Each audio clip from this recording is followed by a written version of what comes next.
ദൈവനാമം മഹത്വപ്പെടട്ടെ. കർത്താവ് പ്രിയ വിശ്വാസികളുടെ സമൂഹമേ, നിങ്ങളേവരെയും കർത്താവായ യേശു ക്രിസ്തു നാമത്തിൽ പ്രഭാതവചനത്തിലേക്ക് വളരെ സ്നേഹത്തോടെ വിനയത്തോടെ സ്വാഗതം ചെയ്യുന്നു.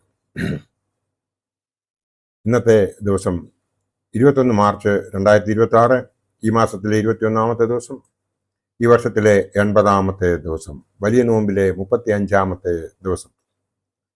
ഇന്ന് എപ്പിസോഡ് 451ാമത്തെ എപ്പിസോഡ് ആണ് പബ്ലിഷ് ചെയ്യാൻ ദൈവത്തിൽ ശരണപ്പെടുന്നത്. ഇന്നത്തെ ധ്യാന വിഷയം എന്താണ് ക്ഷമ? എന്താണ് ക്ഷമ? മനുഷ്യനുണ്ടായിരിക്കേണ്ട മഹത്തായ ഗുണമാണ് ക്ഷമ. സഹനശക്തിയാണ് ക്ഷമയുടെ അടിസ്ഥാനം.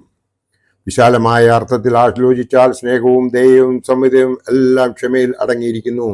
ക്ഷമ ശക്തനായ ഒരു മനുഷ്യന്റെ അലങ്കാരമാണ്.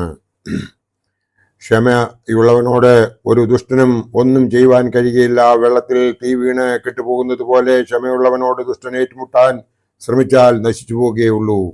ക്ഷമയില്ലായ്മയിൽ നിന്നാണ് കോപം, ക്രോധം, വിദ്വേഷം, പക, അസൂയ മുതലായ ദുർഗുണങ്ങൾ ഉണ്ടാകുന്നത്. കർത്താവ് നമ്മെ പഠിപ്പിച്ച സ്വർഗസ്വനായ ഞങ്ങളുടെ പിതാവേ എന്ന പ്രാർത്ഥനയിൽ ഞങ്ങളുടെ കടക്കാരോട് ഞങ്ങൾ ക്ഷമിക്കുന്നത് പോലെ ഞങ്ങളുടെ കടങ്ങളും പാവങ്ങളും ഞങ്ങളോട് ക്ഷമിക്കണമേ എന്ന് പ്രാർത്ഥിക്കാറുണ്ടല്ലോ. നാം മനുഷ്യരോട് ക്ഷമിച്ചെങ്കിൽ മാത്രമേ നമ്മുടെ തെറ്റുകളും കുറ്റങ്ങളും മറ്റുള്ളവരും ക്ഷമിക്കുകയുള്ളൂ. നമ്മൾ ഒരു തെറ്റ് ചെയ്താൽ അത് പശ്ചാത്തപിച്ച് മാപ്പ് ചോദിക്കുവാൻ നാം ഓരോരുത്തരും തയ്യാറാകേണ്ടതുണ്ട്. ഒരിക്കൽ പത്രോസ് ശ്ലീഹ യേശുവിനോട് ചോദിച്ചു, കർത്താവേ, സഹോദരൻ എന്നോട് പിഴച്ചാൽ ഞാൻ എത്ര വട്ടം ക്ഷമിക്കണം? 7 പ്രാവശ്യം മതിയോ എന്ന്. കർത്താവ് പറയുന്ന മറുപടി ഏറെ ശ്രദ്ധേയമാണ്.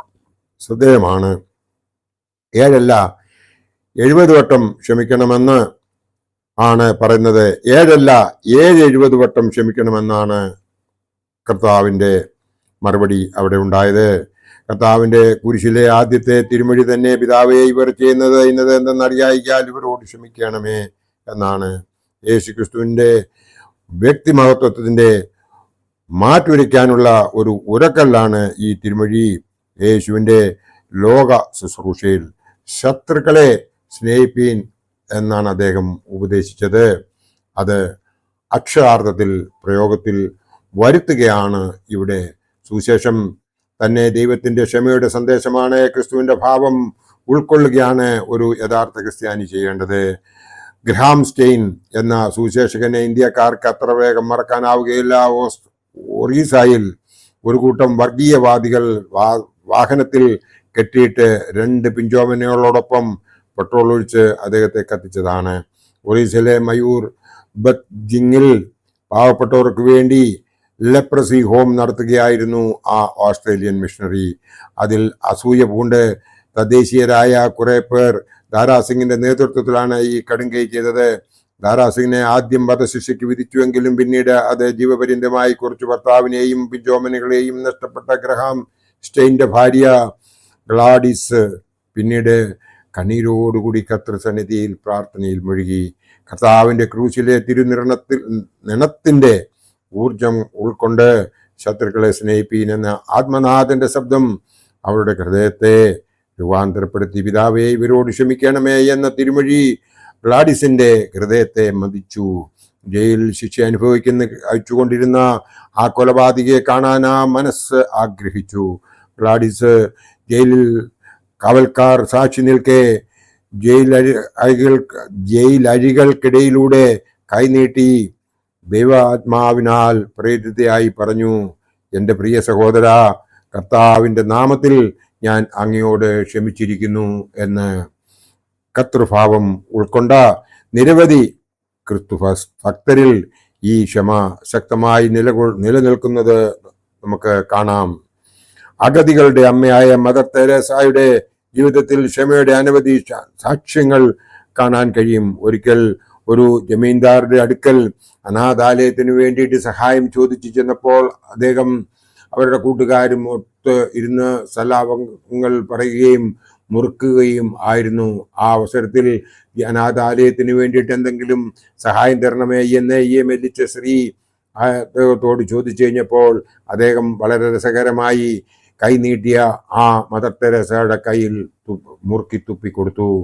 ആ തുപ്പൽ തൻ്റെ വസ്ത്രത്തിൽ തൂത്തതിന് ശേഷം പറഞ്ഞു, എനിക്ക് തരാനുള്ളത് നിങ്ങൾ തന്നു കഴിഞ്ഞു, ഇനിയും ദൈവാലയത്തിന് ആ അനാഥാലയത്തിന് വേണ്ടിയിട്ട് നിങ്ങൾ എന്തെങ്കിലും തന്നാലും എന്ന് പറഞ്ഞു.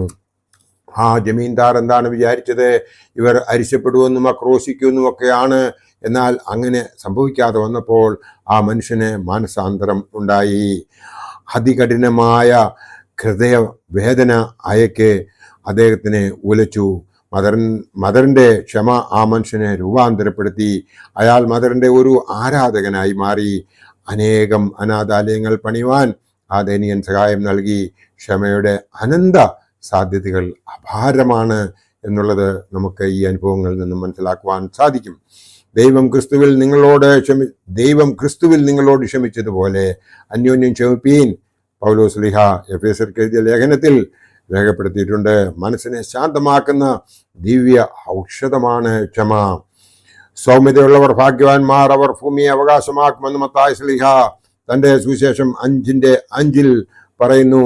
അടിയുറച്ച ദൈവവിശ്വാസം ക്ഷമയെ പരിപോഷിപ്പിക്കുന്ന ഘടകങ്ങളുമാണ്. മനുഷ്യൻ ദൈവത്തിൽ നിന്നും അകലുമ്പോൾ ക്ഷമ ഹൃദയത്തിൽ നിന്ന് അപ്രത്യക്ഷമാകും.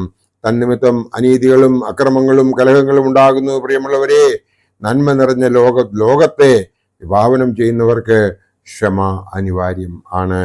അസാധാരണ ധൈര്യവും ദൈവകൃപയും ഉള്ളവർക്ക് മാത്രമേ ക്ഷമിക്കുവാൻ കഴിയുകയുള്ളൂ. അല്ലാത്തവർക്ക് പക ഒരു മുളയായി അവരുടെ മനസ്സിൽ കുത്തിക്കൊണ്ടിരിക്കും. എന്നാൽ നമ്മുടെ കർത്താവ് തന്നെ ഒറ്റിക്കൊടുത്ത സന്തത സഹചാരിയും ശിഷ്യനുമായിരുന്ന യഹൂദയെ പോലും സ്നേഹിത എന്നാണ് ഒടുവിൽ വിളിച്ചത്. ക്രിസ്തുനാഥൻ തന്നെയാണ് ക്ഷമയുടെ ആൾരൂപമെന്നും നമുക്ക് ഏവർക്കും അറിയാം.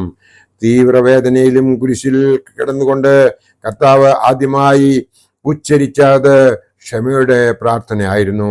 കർത്താവേ, ഇവർ ചെയ്യുന്നതെന്നറിയായിയാൽ ഇവരോട് ക്ഷമിക്കണമേ എന്നാണ് ആദ്യത്തെ തിരുമാവഴി. ലോകം ഇന്നും അത്ഭുതത്തോടെയാണ് ഈ തിരുമൊഴിയെ ഓർക്കുന്നത്. തൻ്റെ ക്രൂശുമരണത്തിൻ്റെ അർത്ഥതലങ്ങൾ ഈ പ്രാർത്ഥനയിലുണ്ട്. ക്ഷമയുള്ള യഥാർത്ഥ ക്രൈസ്തവനാകുവാൻ നമുക്ക് കഴിയട്ടെ എന്ന് ഈ വലിയ നോമ്പിൻ്റെ സമയത്ത് നമുക്ക് പ്രാർത്ഥിക്കാം. ഈ വലിയ നോമ്പിൻ്റെ 35-ാമത്തെ ദിവസമെങ്കിലും നാം നമ്മെ തന്നെ ഒന്ന് തിരുത്തുവാൻ ശ്രമിക്കുക. ഇതുവരെ നമ്മൾ എങ്ങനെ ജീവിച്ചു എന്നുള്ളതല്ല, ഇനിയുള്ള സമയം നാം എങ്ങനെയാണ് ജീവിക്കേണ്ടത് എന്നൊരു തീരുമാനമെടുത്ത് ദൈവസന്നിധിയിൽ നമ്മെ തന്നെ സമർപ്പിക്കുന്നുവെങ്കിൽ നമുക്ക് ഓരോരുത്തർക്കും ദൈവത്തിൻ്റെ മക്കളാകുവാൻ സാധിക്കും. അങ്ങനെ ദൈവത്തിൻ്റെ മക്കളാകുകയാണെങ്കിൽ സഭയിൽ വളരെ സമാധാനമുണ്ടാകും. പൊതുയോഗങ്ങളിൽ പരസ്പരം തല്ലുണ്ടാക്കുകയില്ല, പരസ്പരം ആക്രോശിക്കുകയില്ല. അധികാരമോഹികളായിട്ടുള്ളവർക്കാണ് ഇതൊക്കെയും സംഭവിക്കുന്നത്.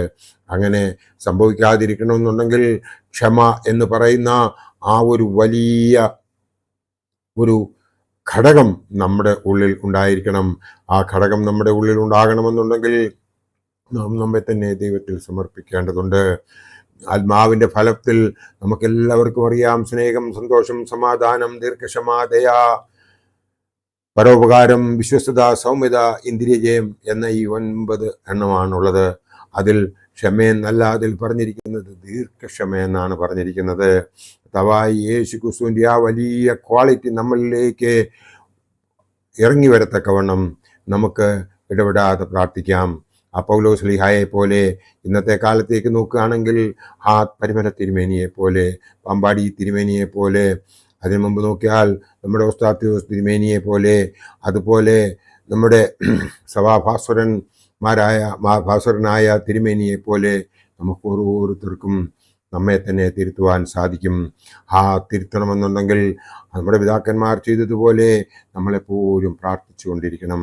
അതിനു വേണ്ടിയിട്ട് നമ്മുടെ ആചാര്യ ശ്രേഷ്ഠന്മാരും മേൽപ്പെട്ട കാര്യം നമ്മെ സമയാസമയങ്ങളിൽ ആ ഉപദേശിച്ചു തരുന്നതായ കാര്യങ്ങൾ നമ്മുടെ മനസ്സിൽ ഉറപ്പിച്ചു വെച്ചുകൊണ്ട് നാം അതിന് പ്രകാരം ജീവിക്കുവാൻ സാധിക്കുന്നുവെങ്കിൽ നമ്മൾ അനുഗ്രഹീതരായിത്തീരും. അതിനെ ഈ നോമ്പ് ഒരു കാരണമായി തീരട്ടെ എന്ന് മാത്രം ഈ അവസരത്തിൽ ഓർപ്പിച്ചുകൊണ്ട് എൻ്റെ വാക്കുകൾ ഉപസംഹരിക്കട്ടെ. ദൈവം നമ്മളെ എല്ലാവരെയും അനുഗ്രഹിക്കട്ടെ. നന്ദി, നമസ്കാരം.